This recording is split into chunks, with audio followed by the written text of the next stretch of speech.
हर खबर पर होगी आपकी पकड़। डाउनलोड कीजिए एबीपी लाइव ऐप। तो भारत की बात में बात है कि कल किसानों ने भारत बंद का ऐलान किया और अब तक तो जो भी किया वो अपने दम पर ही किसान करते आ रहे थे। लेकिन अब जब उनकी आवाज बुलंद होती दिखी, सरकार उनसे बातचीत करने के लिए तैयार होती दिखी, तो तमाम विरोधी सियासी दल उनके पीछे यानी किसानों के पीछे एक कतार में खड़े होने लगे हैं। कुछ लोग तो अब किसानों से आगे जाकर भी कतार में खड़े होना चाहते हैं। यही बात अब भारतीय जनता पार्टी को अखर रही है, क्योंकि किसानों से बातचीत अभी चली रही है। तो फिर ऐसे में जरा भी ना देर करते हुए बीजेपी बड़ा सा आईना लेकर सबके सामने खड़ी हो गई और इन विपक्षी दलों से पूछ लिया कि आप अपनी सत्ता में जो करना चाहते थे वो अब हमने कर दिया, तो आपको पीड़ा क्यों हो रही है? बात किसान और सरकार के बीच की है, तो अब आप लोग कहां से चले आए?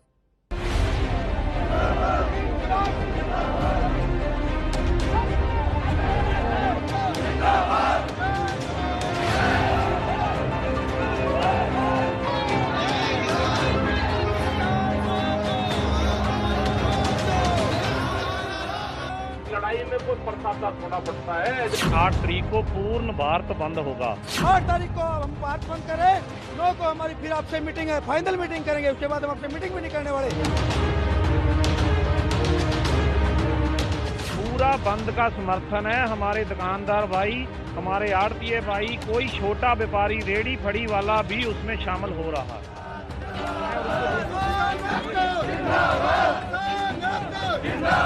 काले कानून रद्द करा के रहेंगे।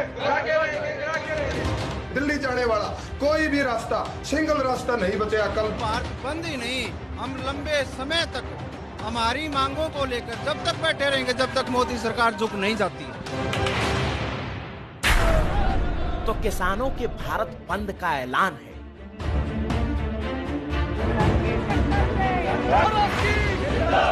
शांति से होता प्रदर्शन किसानों की पहचान है।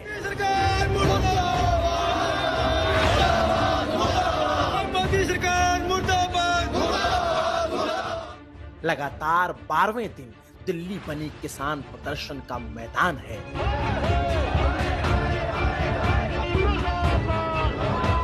और देश मानता है कि अन्नदाता उसका भगवान है, लेकिन किसानों के कांधे पर बंदूक रखकर अपनी राजनीति चमकाने के लिए सामने आ गए सियासी खानदान है।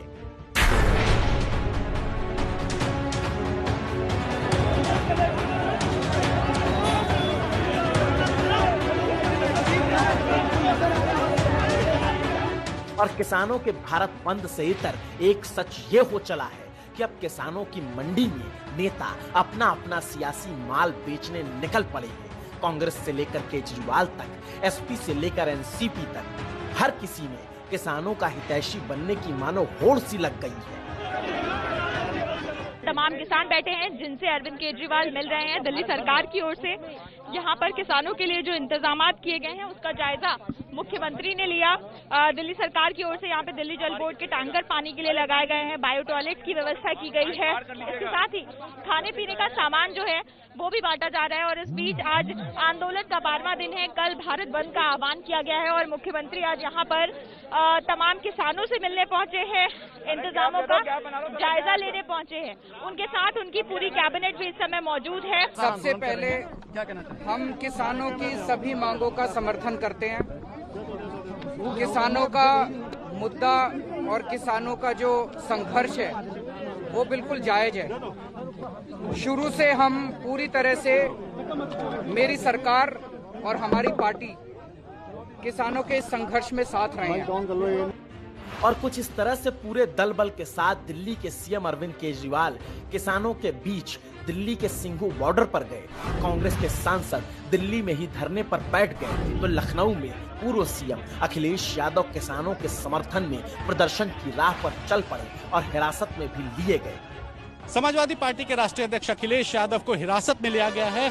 आप देखिए, समाजवादी पार्टी के अध्यक्ष अखिलेश यादव जो कन्नौज जाना चाहते थे किसान आंदोलन में समर्थन जताने के लिए, कन्नौज में 12 किलोमीटर ट्रैक्टर चलाकर अखिलेश यादव समर्थन जताना चाहते थे और उसके लिए वो जब घर से निकले तो पुलिस ने उन्हें जाने नहीं दिया, जिसके बाद अखिलेश यादव को हिरासत में लिया गया। समाजवादी पार्टी का लगातार किसानों के साथ ये आंदोलन चलता रहेगा दिल्ली के किसानों ने और जिस तरीके से दिल्ली को घेरा है, ये कानून किसानों के पक्ष में नहीं है।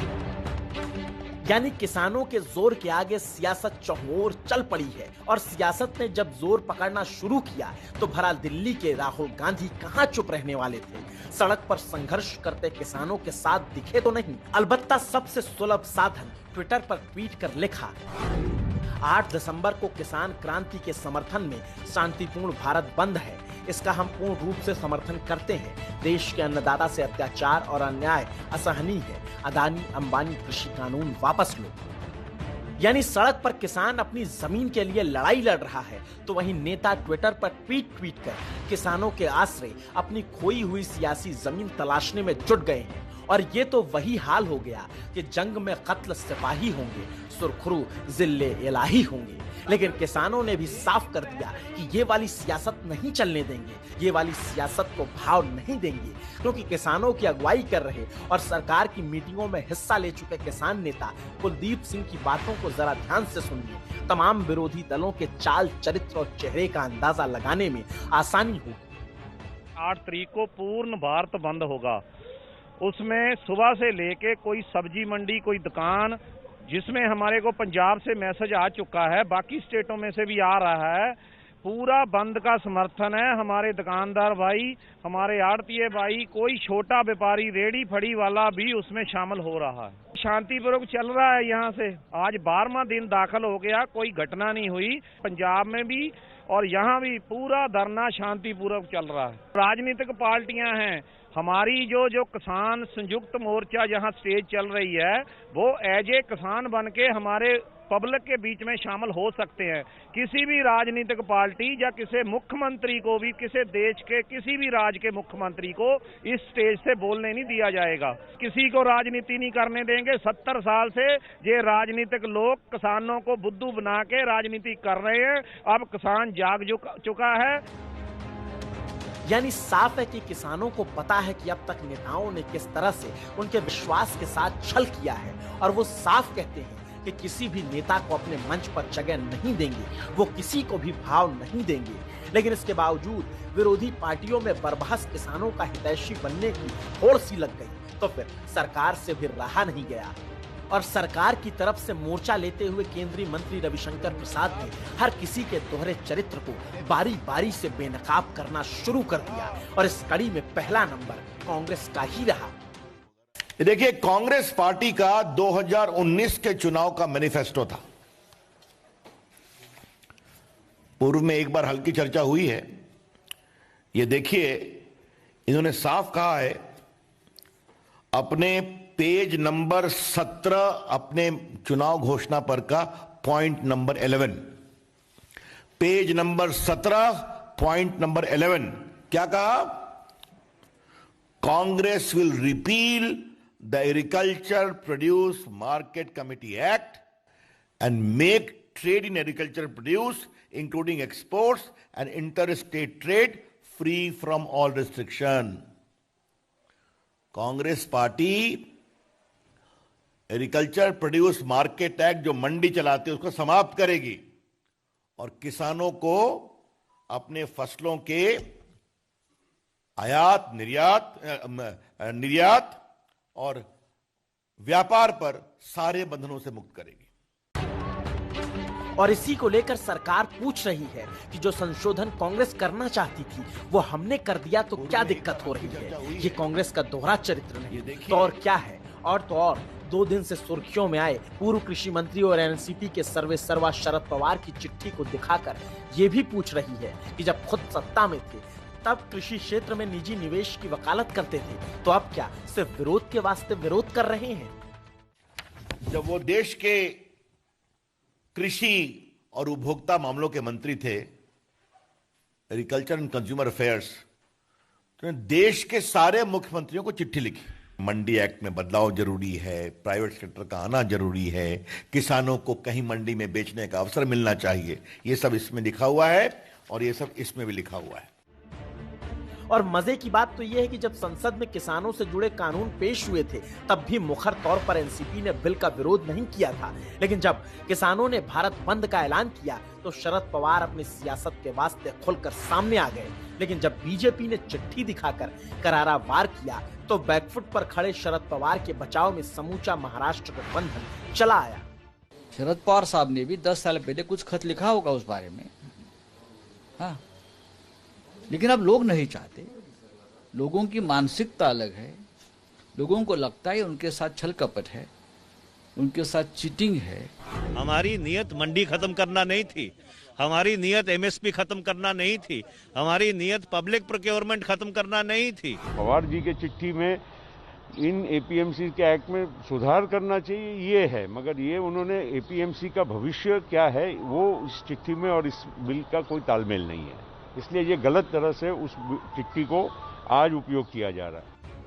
यानी एक बात तो साफ है कि शरद पवार की चिट्ठी सार्वजनिक होने से विपक्ष पूरी तरह से घिर गया है और हर कोई उनके बचाव में अपनी अपनी दलीलें दे रहा है। और सच भी यही है कि अपने वजूद के वास्ते तमाम विरोधी दल चल पड़े हैं किसान के रास्ते।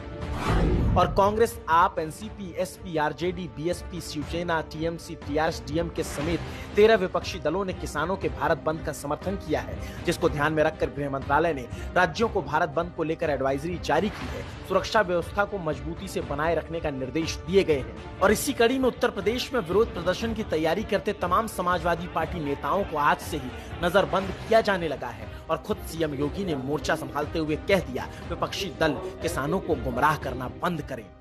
जब ये देश कोरोना के खिलाफ एक महत्वपूर्ण लड़ाई को पूरी मजबूती के साथ लड़ रहा हो, ये सीधे सीधे उन भले भले किसानों के स्वास्थ्य के साथ खिलवाड़ भी है और कोरोना के खिलाफ देश की लड़ाई को कमजोर करने की साजिश का हिस्सा भी।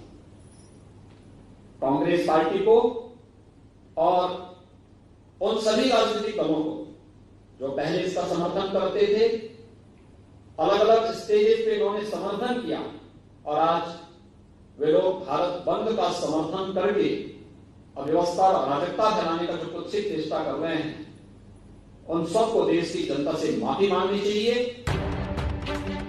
बात बिल्कुल साफ है कि किसानों के कल बुलाए भारत बंद पर राजनीति अपने चरम पर है। विरोधी सिर्फ सत्ता विरोध के नाम पर विरोध कर रहे हैं, तो बीजेपी की सत्ता तमाम विरोधों का डटकर मुकाबला करने का मन बना चुकी है। और रही बात भारत बंद की, तो भारत बंद के समर्थन में कल दिल्ली की सबसे बड़ी आजादपुर मंडी ने बंद का ऐलान किया है। आर्थिक राजधानी मुंबई की बड़ी सब्जी मंडियां बंद रहेंगी। पुणे और नासिक में भी एपीएमसी मार्केट बंद रहेंगे। जयपुर में भी कारोबारी मंडियां बंद रहेंगी। कश्मीर घाटी में सभी फ्रूट मंडियों ने बंद का ऐलान किया है। ओला, उबर, टैक्सी चालकों के संगठन सर्वोदय ड्राइवर्स एसोसिएशन ने भी बंद का समर्थन किया है। यानी कल दिल्ली में ओला, उबर, टैक्सी सेवा भी प्रभावित होगी। इसके अलावा पंजाब और हरियाणा में बंद का सबसे व्यापक असर दिखने वाला है, क्योंकि खाप पंचायतों ने ऐलान किया है कि एक चाय की दुकान तक नहीं खुलने देंगे। में दिल्ली का हम कोई भी ऐसा रास्ता नहीं छोड़ेंगे, हर एक रास्ते को हम बंद कर देंगे। एक चाय की दुकान भी हम खुली नहीं रहने देंगे। हरियाणा की तमाम खापों ने किसानों का पुरजोर समर्थन किया है, तो ऑल इंडिया रेलवे फेडरेशन भी किसानों के समर्थन में उतर आया है। भारत सरकार को एक चेतावनी भी देंगे कि आने वाले समय में आपने, अगर आपके पास एक मौका है 9 तारीख का, आप समझौता कर लीजिए, आप इनके काले कानूनों को वापस कर लीजिए। अगर उन्होंने ऐसा नहीं किया तो आने वाले समय में हम अपनी जनरल काउंसिल बुलाएंगे और सारे भारतवर्ष में किसान आंदोलन के साथ अपने को जोड़ते हुए, ऑल इंडिया फेडरेशन अपने को जोड़ते हुए सारे देश में रेल बंद करने का आह्वान करेगा। यानी एक बात तो बिल्कुल स्पष्ट है कि कल किसानों के भारत बंद का असर अपने ही दम पर अलग अलग शहरों में दिखने वाला है, लेकिन साथ ही किसानों ने कसम खा ली है कि कुछ भी हो जाए किसान आंदोलन को राजनीति के अखाड़े का अड्डा नहीं बनने देंगे। और यहीं से क्लियर हो जाता है कि किसानों ने किसी भी राजनीतिक पार्टी से कोई समर्थन नहीं मांगा। हर किसी ने खुद से समर्थन दिया और हर कोई अपनी राजनीति चमकाने के लिए किसानों के पीछे खड़ा होने की कोशिश कर रहा है, जबकि सच ये है कि किसान अपने दम पर खुद खड़े हैं और इसीलिए सरकार ने बातचीत के तमाम रास्ते खोल रखे हैं। कल के भारत बंद के बाद 9 तारीख को फिर से किसानों और सरकार के बीच बातचीत होगी।